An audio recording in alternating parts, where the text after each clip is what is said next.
How do you know what to put in Trello versus what to put in a Google Doc? My name is Riley. I'm a KSA project manager, and in today's video, I'm going to talk you through my process for divvying up what goes in Trello and what goes in a Google Doc content edition. So, this is one of our content board templates that we use. We use this for our own personal content here at KSA. We also use it for all of our clients that we do Trello and content for. So if you want more information or even want to steal this Trello template, be sure to check out the links below, and then you can use it in your own Trello. So one thing that I always want to do with content is I want to make sure that it's very high level, easy to see. Quick grabs are available inside Trello. So every Trello board that I always do always has a quick grabs list, which is right here.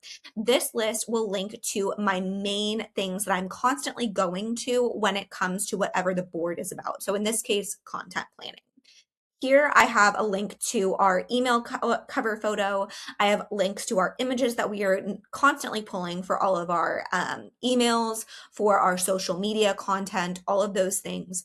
Our master Google Drive folder, Dropbox folders, and then if we have an ongoing list of ideas for content, we keep that right there. So again, quick grabs, very easy to see and use.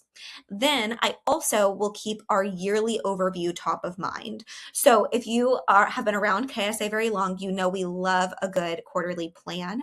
So we will keep in mind each quarter's focus. So we might have multiple focuses per quarter, but very easy to see. Q4, we're having a Black Friday sale. Q2, we're having a flash sale.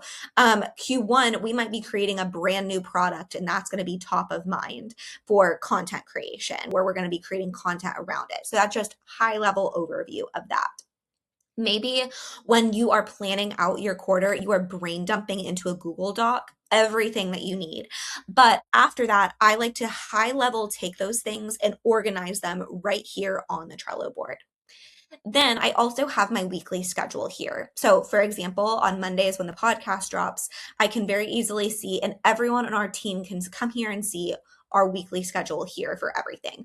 Obviously, this can be customized based on whatever your content schedule is, but again, very high level. I would not keep any of this in a Google Doc just because this is pretty set and standard. Obviously, things can change, but there's no need for this to be in a Google Doc, so you're not editing this each week. This is just something high level for you to see. Then we have our workflows. Workflows are your systems that you'll do each week. So, for example, when you are doing your weekly newsletter, there's likely a workflow that you do, whether you're writing your own content or you have a team writing your content for you so that you don't have to. There's a workflow that goes into writing it, creating it in Flowdesk, scheduling it, all of the things that go around that. And so we have that workflow right here. So it's documented. You might also have heard of this kind of like an SOP. And so we have our workflows or SOPs inside Trello so that we can duplicate it each week and team members know what they're doing. So that's what that is. Now let's look at this example month. Something that I would do inside my Trello account is I want to list out every email that I have going out so I can see it on a calendar view just because that's helpful for me. So let's say January 1, I have my newsletter. And then January 3rd, I have a podcast drop.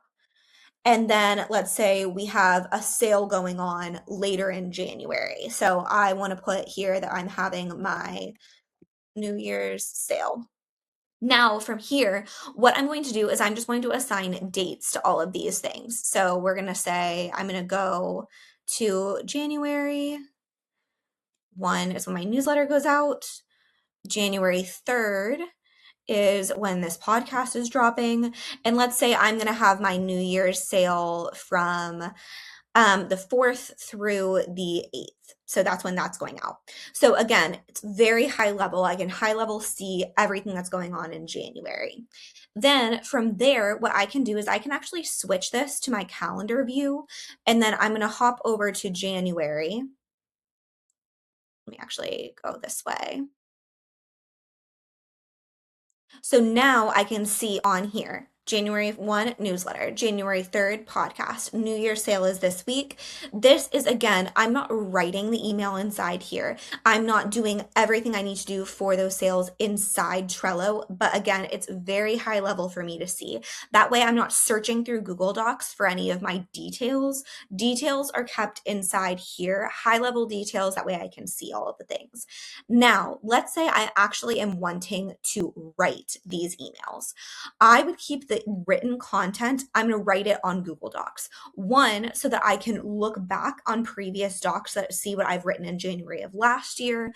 And then two, that way it's easier for me to see any edits that have taken place on Google Docs and things like that. So for example, 2020, some emails that we're doing in 2026, I have a little schedule here for everything. So I can see like my overall schedule. This again would most likely be in Trello. So I would be putting those dates all in here. That way I can see it as a calendar view and as a reminder for myself. And I can see how those dates coordinate with my podcast schedule, my Reels schedule, all of that stuff. But I'm actually writing it here. So I'll make sure I write my May email here. My June emails will be writing inside here. Then when I'm done writing it, because we have a whole workflow in here, like I talked about. So for example, let's say this was my email workflow. So I'm going to copy this card.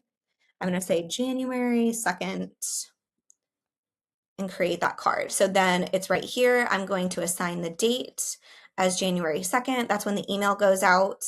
Then this is my workflow. So once this is written, let's say I wrote this email, so I'll check it off the list. And let's say I have Christy going in and scheduling it, one of our team members.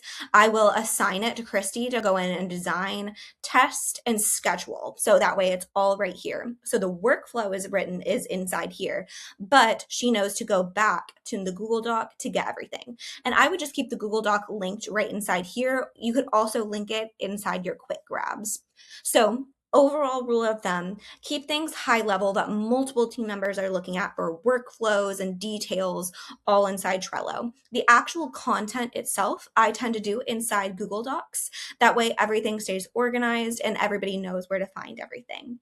If you have any questions or want somebody to dive into your Trello account to set up all of these things for you, you can send us an email at hello@cashmurray.com, and you can also snag our Trello and Asana templates below. We'll see you in the next video.